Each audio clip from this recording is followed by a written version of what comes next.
Welcome back, everybody. Todd here. If you're new to the channel, thanks for stopping by. I'm up here at the Northland again. Today is Friday, September the 12th. It's been just about 2 weeks since I was last up here, and in that episode, if you were following along what we're doing for food plots, that we checked on the food plots and did some fertilizer, and I did an overseeding on my south food plot that just wasn't coming up, and I also overseeded the rye because it's getting hammered. So first order of business is to get out in the woods and check on our food plots. I'll take you along and let's just go take a peek at what's happening out there. Okay, here we go. We're at Mike's food plot. There's his blind. Here's the perennial clover. That's certainly looking better. We got like 3-4 days of rain almost back to back within a day or two of my last video. So when I overseeded this rye, you know, that got rained in pretty good. Like I say, I think 4 days consecutively. So if it was going to germinate, it has, or it will. So yeah, the rye is looking pretty good. It's coming up pretty well. We're heading into a bunch of Indian summer here. It's supposed to be in the 70s, even pushing 80 for the next week or so. So I think that we're in pretty good shape.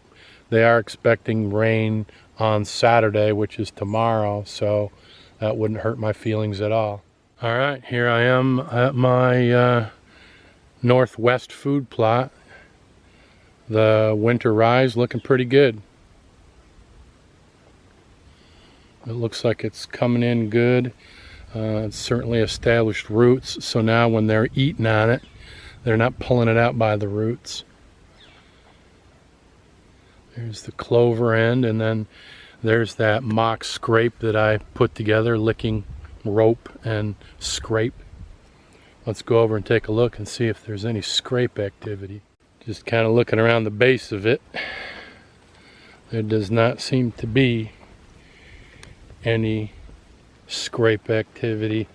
I don't even necessarily see any hoof prints.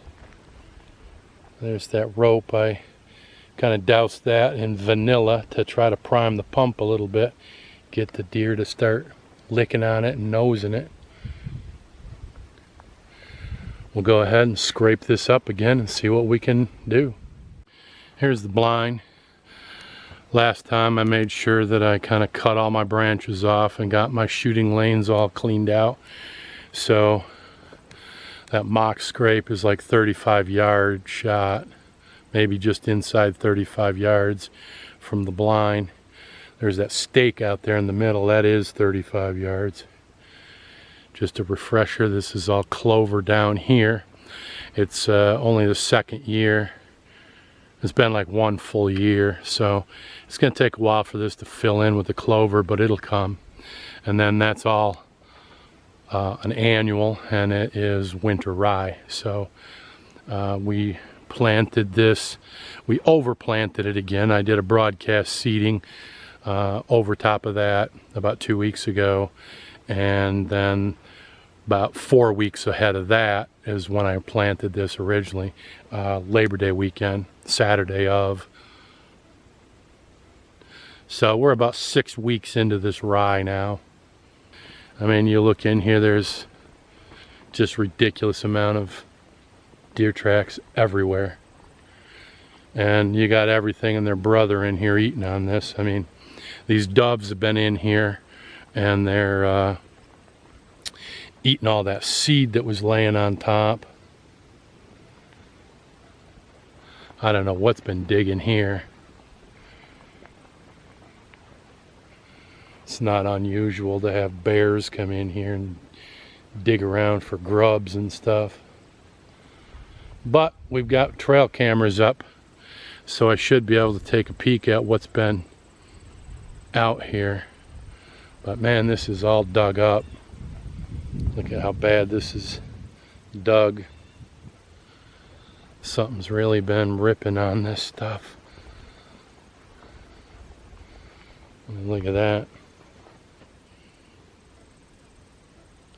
Hopefully it's on the trail camera and we'll find out what's doing that. Okay, let's move. Let's change out the SD cards on the cameras and head out to the next food plot. Coming up on the Candyman's food plot.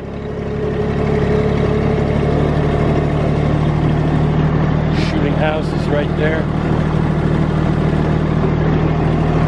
There's our clover at the end of the coming down.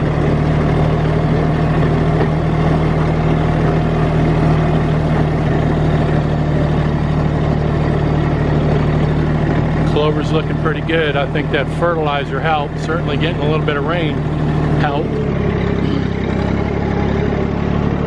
I think this is just the second year on this food plot. It's going to take a while for that clover to come in, but it's starting to look pretty thick.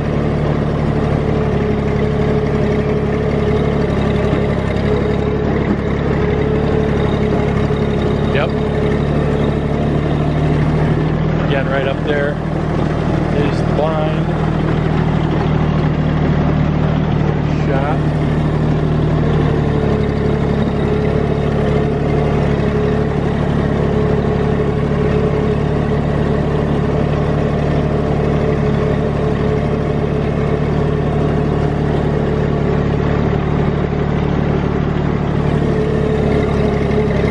This is clover up this hill. It just keeps washing out because it's all sand.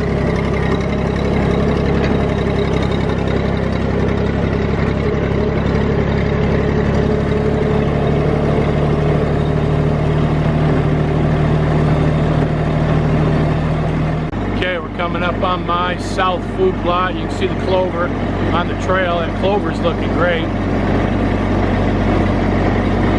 I can see out into the food plot. There are some plants coming up. It's pretty sparse, but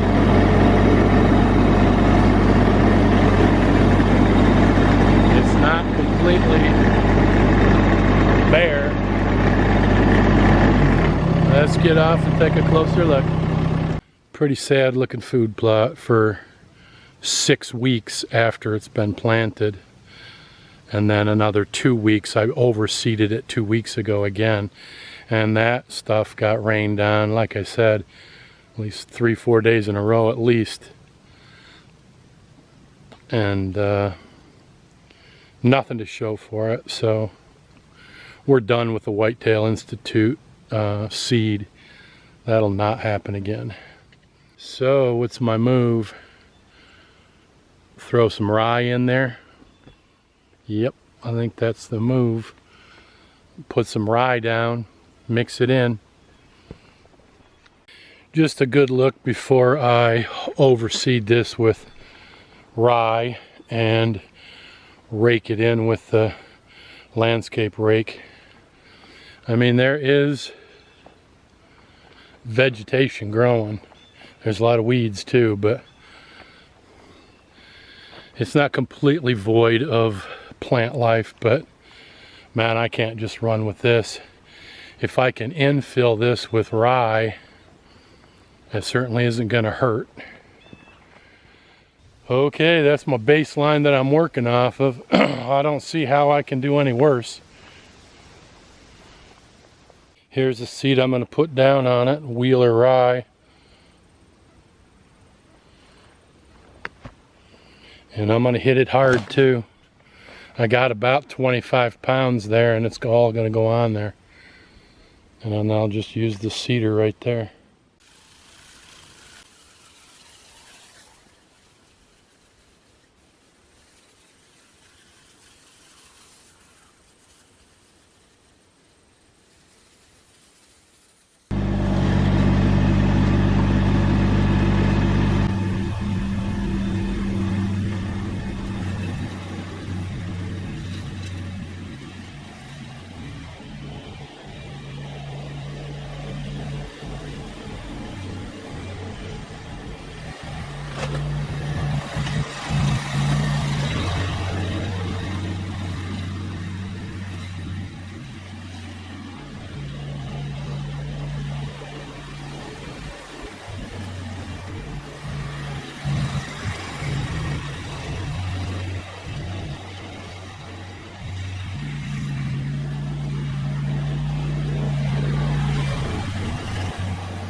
Well, there you go.